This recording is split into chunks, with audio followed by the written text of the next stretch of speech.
Okay 2019 ஆண்ட்ரூன்னு ஒருத்தர் வந்து ஒரு பிளாக் எழுதுறாரு. இப்படி நான் ஒரு ஹியூமன் பீனா இருந்தேன், இப்போ என்னால் இருக்க முடியல, இந்த மாதிரி இன்ஃபர்மேஷன் எல்லா இன்ஃபர்மேஷன் காசிப் நியூஸ் எல்லாமே என்னை போட்டு மண்டையை போட்டு உடைக்குதுன்னு சொல்லிட்டு ஒரு ஆர்டிக்கல்ல ஹெட்லைன்ல எழுதுறாரு. அப்போ வந்து இந்த கால் நியூபோர்ட் யாருன்னா சோஷியல் மீடியாவில் ஓமிட் பண்ணுறது, இந்த மாதிரி digital minimalism book author, deep ஒர்க்கோட புக் ஆத்தர், அவர் வந்து இந்த புக் ஆர்டிக்கலை படித்தோடனே அவர் வந்து ஒன்றுமே புரியல, ஒரு அண்டர்ஸ்டாண்டிங் வரல. ஏன்னா அவர் வந்து நாட் ஒரு சோஷியல் மீடியாவில் இல்லை, ஒரு ஃபோன் அவ்வளோ யூஸ் பண்ணுவாத ஒரு டிஜிட்டல் மினிமலிஸ்ட், அவருக்கு இதை ஒன்றுமே புரியல. பட் அவர் வந்து ஒரு டீப் ஒர்க்னு ஒரு புக் எழுதியிருப்பார். அப்போ வந்து அந்த டிஜிட்டல் டிஸ்ட்ராக்ஷனை பற்றி பேசியிருப்பார். இந்த மாதிரி ஒர்க்கில் நம்ம டிஸ்ட்ராக்ஷனை ஒத்தி வைக்கிறோம், ஃபோக்கஸ்டாக அதில் மட்டும் இருக்கணும்னு சொல்லிட்டு இருப்பார்.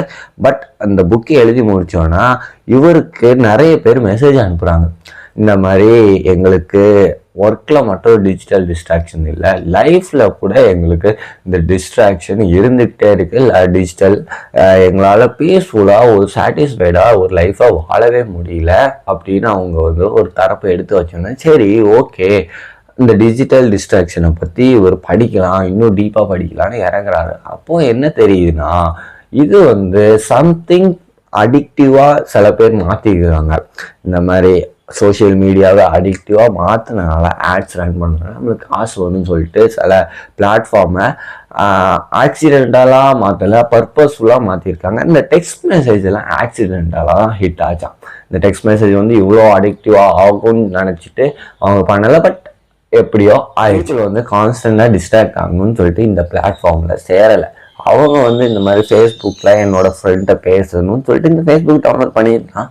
ஆனால் போக போக என்ன ஆகுதுன்னா, அவங்க வந்து அவங்கள்ட்டே அவங்க கண்ட்ரோல்லே இல்லை. அவங்க போகும்போது அவங்க டே பை டே அவங்களே அந்த டைமில் அட்டென்ஷனை எடுத்துக்கிறாங்க. அந்த பிளாட்ஃபார்ம் ஒரு கட்டத்துக்கு மேலே அவங்களே நான் இவ்வளோதான் பார்க்கணும்னு நினைக்கிறேன், பட் பார்க்க முடியல, அதுக்குள்ளே போனதுக்கப்புறம் நிறைய டைம் எடுத்துக்குது.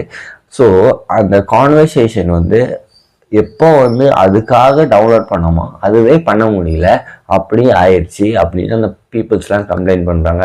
அண்ட் ஆல்சோ அடிக்டிவாக இருக்குது இந்த பிளாட்ஃபார்ம்லாம், ஒரு ஹேபிட்டாகவே மாறிடுச்சு. நான் சும்மா போயிட்டு இருக்கும்போது திடீர்னு ஒரு ஐடியை செக் பண்ணலாம், இன்ஸ்டாகிராம் செக் பண்ணலாம், ஒரு ஹேபிட்டாகவே மாறிடுச்சு. மக்கள்லாம் ஒரு கண்ட்ரோலை லூஸ் பண்ணுறாங்கன்னு சொல்லிட்டு கேள்வி போட்ட ஒரு மெசேஜோ ஒரு கான்வர்சேஷனோ ஒரு கம்ப்ளைண்டாகவே வைக்கிறாங்க நிறைய பேர். அது மட்டும் இல்லை, மென்டல் ஹெல்த்தையும் ரொம்பவே அஃபெக்ட் பண்ணுதான். நம்ம வந்து இப்போ ஒரு ஹைலைட்டான ஒரு ஃபோட்டோவோ ஒரு பர்ஃபெக்டாக எடிட் பண்ண ஃபோட்டோவை பார்க்கும்போது நம்மளே ஒரு கஷ்டத்தில் அடிவாங்கி ஒரு வாழ்க்கையில் இருப்போம்.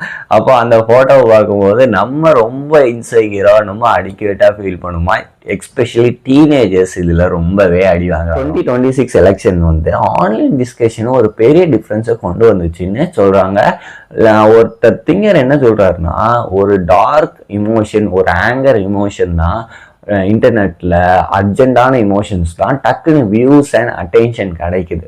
ஸோ கிரியேட்டரும் என்ன பண்ணுறாங்க, அந்த மாதிரி இமோஷன்ஸை கொண்டு வரணும்னு தான் நினைக்கிறாங்க. ஒருத்தங்க காமாக ஒரு கண்டென்ட் பேசுகிறாங்க, ஒரு இன்சைட்ஃபுல்லான கண்டென்ட் பேசுகிறாங்கன்னா அவங்களுக்கு டோன்ட் கெட் தேர் அட்டென்ஷன். இப்போது நீங்கள் வந்து ஏதோ ஒரு பார்ட்டியை சப்போர்ட் பண்ணி ஏதோ ஒரு ஒப்பீனியன் வைக்கிறீங்கன்னா அதுக்கு ஆப்போசிட்டாக ஒருத்தவங்க ஒப்பீனியன் வைக்கிறாங்கன்னா we are all different, right? எல்லாருக்கும் டிஃப்ரெண்ட் எக்ஸ்பீரியன்ஸ் இருக்குது, எல்லாருக்கும் டிஃப்ரெண்ட் ஒப்பீனியன் இருக்குது. அப்போது அந்த மாதிரி ஒப்பீனியன்ஸ் இருக்கும்போது கேட்கும் போது உங்களுக்கு கோவம் வரலாம், இல்லைனா நீங்கள் பேசுகிறது அவங்களுக்கு கோவம் வரலாம். ரெண்டு பேரும் மாறி மாறி அடிக்கும் போது ஒரு கிளாஷ் ஆகுது.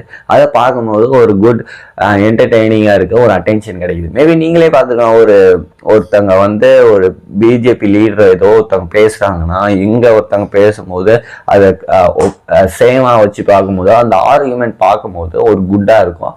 அந்த இமோஷன்ஸ் தான் இன்டர்நெட்ல நல்லா பரவுது. அதனால இந்த இன்டர்நெஷன் நம்ம பார்த்துட்டே இருக்கும்போது நம்மளுக்கு இமோஷனல் ட்ரெயின் ஆகிட்டே இருக்கு.